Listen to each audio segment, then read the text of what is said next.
শারদ উৎসব বাঙালির শ্রেষ্ঠ উৎসব। দুর্গা উৎসব বাঙালির আবেগ। তেমনই শুরু হলো দুর্গাপুজোর প্রস্তুতি পর্ব। খুঁটি পুজোর মাধ্যমে ঢাকে পড়ল কাঠি। তেমনই পুরোহিতের মন্ত্রোচ্চারণ ও ঢাকের বাদ্যের মধ্যে দিয়েই ঈদযাত্রার পূর্ণ লগ্নে দুর্গাপুজোর খুঁটি পুজো সুসম্পন্ন হলো। Bureau report, Kolkata today news.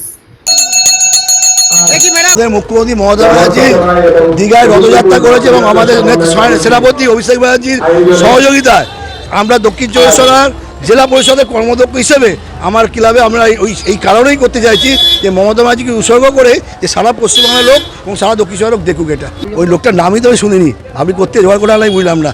আর ও কী প্রসাদ দেবে উনি জানে, আমি বলতে পারছি না। বলেন আমি সনাতনী, আর উনি সনাতনই গেল না। 26শে মুখ্যমন্ত্রী মমতা ব্যানার্জি আসবে, আমার সেনাপতি এগিয়ে যাবে, আগামী দিন আমাদের সেনাপতি মুখ্যমন্ত্রীর জায়গায় চুপচাপ বসবে আরামসে।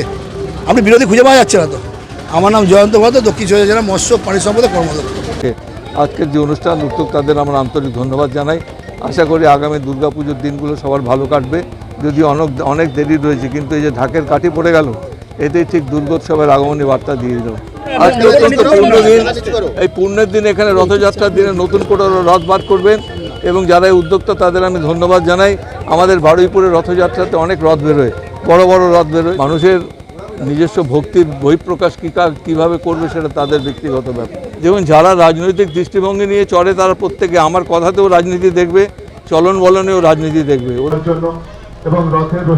আজকে আমাদের এখানে এসে খুব ভালো লাগছে। সমস্ত মানুষের কল্যাণের জন্য তিনি রথের রশিতে টান দেবেন। মমতা বন্দ্যোপাধ্যায় যখন রথের রশিতে টান দেবেন, সমস্ত পশ্চিমবঙ্গের মানুষ এবং মানব সমাজের জন্য তিনি টানটা দেবেন।